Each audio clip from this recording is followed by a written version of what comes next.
Assalamualaikum warahmatullahi wabarakatuh. Good morning student. Semoga kalian masih dalam keadaan sehat walafiat ya. Bagaimana liburannya kemarin? Menyenangkankah? Nah, sekarang kalian sudah kembali belajar ya nak. Hari ini kita belajar tematik B, subtema 3, pembelajaran 1 dengan subjudul energi alternatif. Kita lihat ya. Apa itu energi alternatif? Alternatif di sini adalah sumber energi pengganti. Yang namanya alternatif itu sebagai pengganti. Ya. Sumber energi alternatif berasal dari alam, tetapi persediaannya tidak terbatas atau dapat diperbarui dengan cepat secara alami. Ya. Jadi sumber energi pengganti ini berasalnya dari alam juga, dan persediaannya itu banyak atau tidak terbatas ya nak, atau bisa dibilang dia dapat diperbarui dengan cepat secara alami. Kemudian kita lihat sumber energi alternatif itu meliputi yang pertama ada matahari, kemudian ada panas bumi, lalu ada angin, air, dan ada biofuel. Nah, sekarang kita bahas satu persatu ya. Sumber energi alternatif matahari. Yang pertama, matahari ini merupakan panas yang dapat digunakan untuk pertama bisa memanaskan ruangan, kemudian mengeringkan baju. Banyak sekali manfaat matahari ya nak, menyehatkan tulang juga bisa dengan berjemur. Dan matahari juga bisa sebagai pembangkit listrik melalui panel surya. Panel surya ini seperti gambar di samping, itu ada kotak-kotak hitam itu namanya panel surya ya. Jadi panas matahari itu diserap oleh panel surya tersebut. Jadi dia bisa menyerap cahaya matahari, kemudian energi panas dan cahaya matahari tersebut yang ada di panel surya ini dapat dirubah menjadi energi listrik gitu ya, oleh sel-sel surya yang ada di dalam situ. Seperti itu. Kemudian yang kedua, panas bumi. Energi panas bumi berasal dari pusat bumi yang terbentuk dari lapisan batuan yang sangat panas. Jadi panas bumi itu berasal dari dalam bumi yang sangat panas. Nah, energi panas dari dalam bumi ini dapat menghasilkan uap air. Uap air panas yang menyembur ke udara seperti gambar di samping, yang dapat menggerakkan turbin dan menghasilkan energi listrik.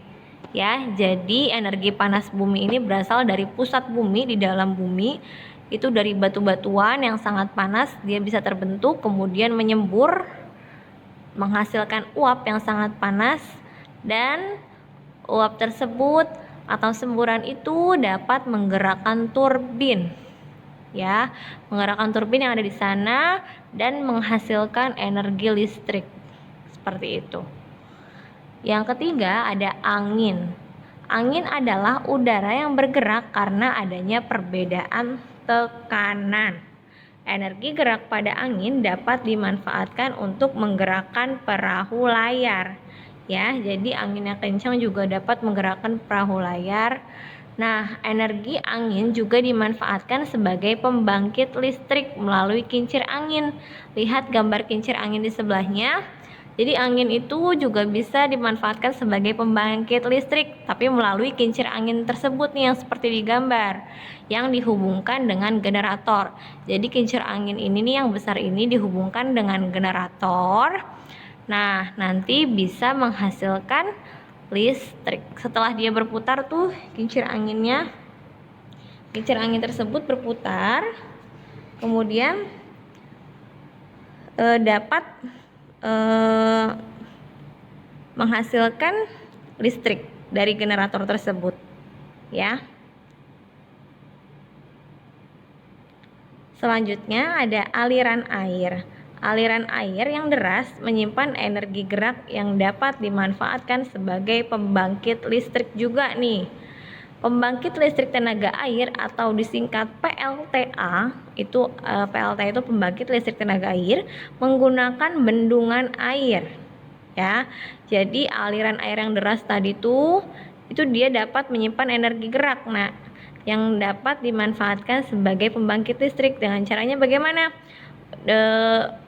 Menggunakan bendungan air, kemudian air yang mengalir tuh dari bendungan ini nih seperti di gambar itu dimanfaatkan untuk menggerakkan turbin, ya, untuk menggerakkan turbin yang dapat diubah menjadi energi listrik juga sama, ya.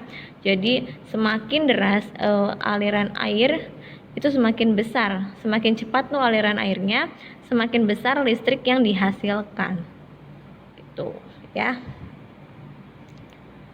Dan yang terakhir ada biofuel. Biofuel merupakan bahan bakar yang dihasilkan dari bahan-bahan organik. Ya, bahan-bahan organik seperti tumbuh-tumbuhan ya. Misalnya buah jarak, kelapa sawit, kacang tanah, dan kedelai dapat diolah untuk menggantikan bahan bakar solar yang disebut biodiesel. Jadi biofuel ini bahan bakar yang bisa diciptakan atau dihasilkan dari bahan-bahan organik. Kalau contohnya tadi buah jarak, kelapa sawit, kacang tanah itu bisa menggantikan bahan bakar solar, ya. Diolah dulu pastinya, nanti dia bisa menggantikan bahan bakar solar yang disebut biodiesel. Kemudian ada ubi, singkong, sagu, dan jagung juga dapat diubah menjadi bioetanol untuk menggantikan bensin. Itu bisa diolah dulu ya. Kemudian biofuel juga dihasilkan dari kotoran hewan yang difermentasikan. Bahan bakar ini disebut biogas yang dapat digunakan sebagai bahan bakar untuk memasak. Jadi kotoran hewan pun bisa dimanfaatkan ya nak sebagai pengganti bahan bakar untuk memasak yang disebut biogas. Nah, sekarang kita lihat pemanfaatan sumber daya alam. Di sini tadi kalau biofuel tadi kan bahan bakar yang berasal dari organik ya, bahan-bahan organik. Nah, kotoran hewan juga salah satunya termasuk. Kita lihat pemanfaatan kotoran hewan bagaimana sih? Lihat di gambar, itu ada gambar sapi ya nak ya. Kotoran hewan tersebut ditampung tuh di dalam alatnya, ada alatnya khusus ya nak ya. Jadi ada alat khusus untuk menampung kotoran hewan tersebut. Kemudian diolah melalui proses, jadi dibusukkan dulu di dalam tangki atau penyimpanan yang tertutup ya. Jadi kotoran hewan itu disimpan di tangki atau di penyimpanan yang tertutup ya. Jadi dia ditutup terus dibusukkan dulu di situ. Kemudian uap hasil pembusukan kotoran itu menghasilkan gas metana yang dapat digunakan sebagai bahan bakar untuk memasak ya, untuk memasak tuh. Jadi dia dibusukkan dulu di dalam tangki itu, kemudian bisa dijadikan limbah atau diolah menjadi pupuk, itu bisa kotoran hewannya, atau bisa juga lihat panah ke gas untuk memasak. Dia bisa menghasilkan gas etana yang dapat digunakan sebagai pengganti bahan bakar LPG ya untuk memasak. Kan kalau kompor gas itu kan pakai LPG ya nak, pakai gas LPG untuk bisa hidupnya. Nah, ini bisa diganti dengan kotoran hewan yang sudah dibusukkan tadi ya. Jadi gas metana yang keluar dari kotoran hewan tersebut, uapnya itu dapat digunakan sebagai bahan bakar pengganti LPG yang dinamakan biogas ya. Nah, biogas ini juga lebih hemat dibandingkan dengan LPG. Karena kenapa sih lebih hemat? Karena kita bisa membuatnya sendiri. Seperti itu. Kalau gas LPG kita harus membeli lagi gitu ya. Nah, udah gitu juga kotoran hewan itu tersebut atau gas yang dihasilkan oleh kotoran hewan tadi itu tidak berbau busuk ya nak, karena sudah dibusukan tadi di dalam tangki, jadi hilang baunya gitu. Nah, kesimpulannya, Indonesia ini memiliki sumber energi yang melimpah ya nak, yang berasal dari bumi. Nah, sumber energi tersebut bisa yang selama ini masih kita pakai berupa batu bara, minyak bumi, dan gas alam itu merupakan sumber energi yang tergolong tidak dapat diperbarui. Jadi bagaimana sih kalau suatu saat sumber energi tersebut habis, misalnya sudah tidak ada lagi batu bara, minyak bumi itu sudah habis, bagaimana kita bisa menggantinya dengan sumber energi alternatif yang tadi sudah kita pelajari ya. Energi alternatif tadi sebagai sumber energi pengganti yang juga berasal dari alam.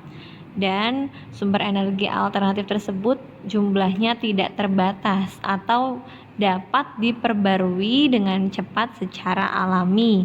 Tadi meliputi ada matahari, ya, kemudian ada angin, air, terus ada biofuel, ada juga ada juga panas bumi ya. Jadi sumber energi tersebut dapat dimanfaatkan sebagai sumber energi pengganti ya. Yang tadi sudah dijelaskan sama Mem, panas bumi, cahaya matahari atau panas matahari, aliran air itu juga bisa digunakan sebagai pembangkit listrik ya, untuk menghasilkan energi listrik begitu ya. Kemudian kita juga harus memanfaatkan sumber daya alam yang ada ya nak ya. Tadi contohnya kotoran hewan pun bisa kita manfaatkan sebagai bahan bakar pengganti untuk memasak yang disebut biogas ya. Jadi kita memang harus memanfaatkan sumber daya alam yang ada dan menghemat pemakaiannya agar tidak cepat habis, seperti itu ya. Cukup sekian dari Mem penjelasannya, mudah-mudahan dipahami dengan baik ya nak ya. Jangan lupa untuk terus belajar, ditulis kesimpulan yang penting-pentingnya saja. Kurang lebihnya Mem mohon maaf. Wassalamualaikum warahmatullahi wabarakatuh.